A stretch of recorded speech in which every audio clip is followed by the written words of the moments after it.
आज हम ये टॉपिक पढ़ने जा रहे हैं पृष्ठ तनाव। ठीक है, पृष्ठ तनाव हम लोग पढ़ भी चुके हैं और इसका रिवीजन हो जाएगा। यहाँ पे लाइन बाय लाइन समझने पे ध्यान देना।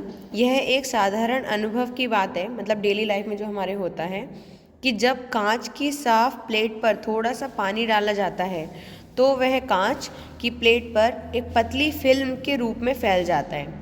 ठीक है, जैसे अगर यहाँ पर इस टेबल पर आप लोग पानी गिरा दो तो वैसे करके फैल जाएगा, एक प्लेट बन करके, एक फिल्म बन करके।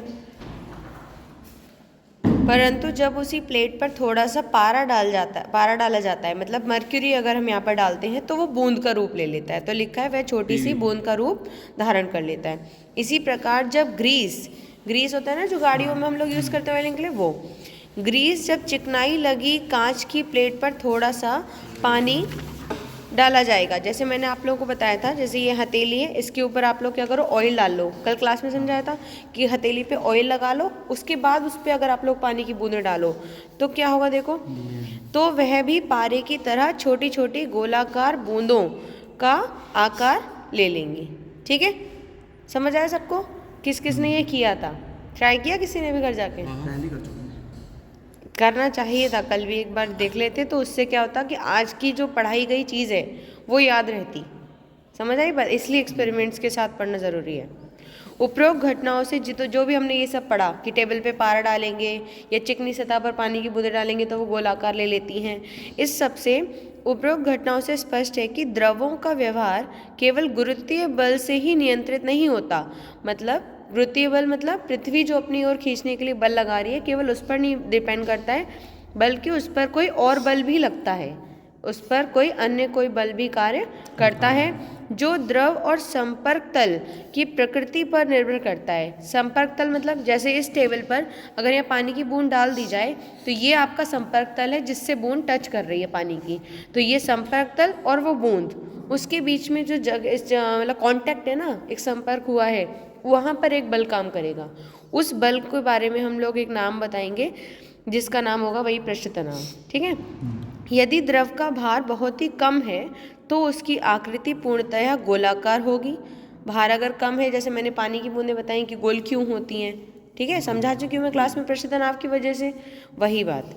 उदाहरणार्थ वर्षा की बूंदें तथा साबुन झाग के बुलबुले पूर्णतः कैसे होते हैं, गोलाकार होते हैं। हम जानते हैं कि दिए हुए आयतन के लिए गोले की सतह का क्षेत्रफल कैसा होगा, न्यूनतम, क्योंकि हमने ये बात सीखी कि पृष्ठ तनाव के कारण, पृष्ठ तनाव का जो कॉन्सेप्ट है उसके कारण जो द्रव होता है वो हमेशा कम से कम क्षेत्रफल घेरना चाहता है। तो पानी की बूंद का गोल होना इसका यही कारण है कि पृष्ठ तनाव, क्योंकि गोल आकार में उसका जो पृष्ठ तनाव है वो तो होगा और उसकी वजह से उसका क्षेत्रफल सबसे कम होगा। बात समझ में आ रही है? आगे उपरोक्त उदाहरणों से स्पष्ट है कि द्रव का मुक्त पृष्ठ अपना क्षेत्रफल न्यूनतम रखने की प्रकृति रखता है। तो ये बात ध्यान रखनी है यहाँ पे, द्रव का मुक्त पृष्ठ अपना क्षेत्रफल जो है वो क्या करना चाहता है, न्यूनतम रखने की प्रकृति रखता है, तथा एक तनी हुई प्रत्यास्थ झिल्ली की भांति कार्य करता है। प्रत्यास्थ झिल्ली मतलब मैंने कहा प्रत्यास्थता समझा चुकी हूँ, ऐसी प्रॉपर्टी जो कि अपने आकार में वापस आ जाए, अगर उस पर कोई बल लगे और उसमें परिवर्तन हो वापस से उस आकार में आ जाए। जैसे पानी की बूंदों को, पानी के बबल्स होते हैं, आप उनको छेड़ते हो मान लो, ठीक है, तो वो वापस से अपनी बूंदों में ले लेते हैं आकार। ठीक है, ये चीज़ तो यहाँ पे कहा जा रहा है प्रत्यास्थ झिल्ली की भांति व्यवहार करता है, ये बात का ध्यान रखना अगर ऐसा शब्द आए तो।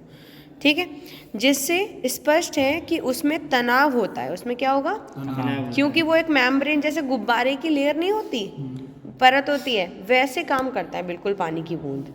ठीक है, द्रव के पृष्ठ के इस तनाव को ही क्या कहते हैं, पृष्ठ तनाव।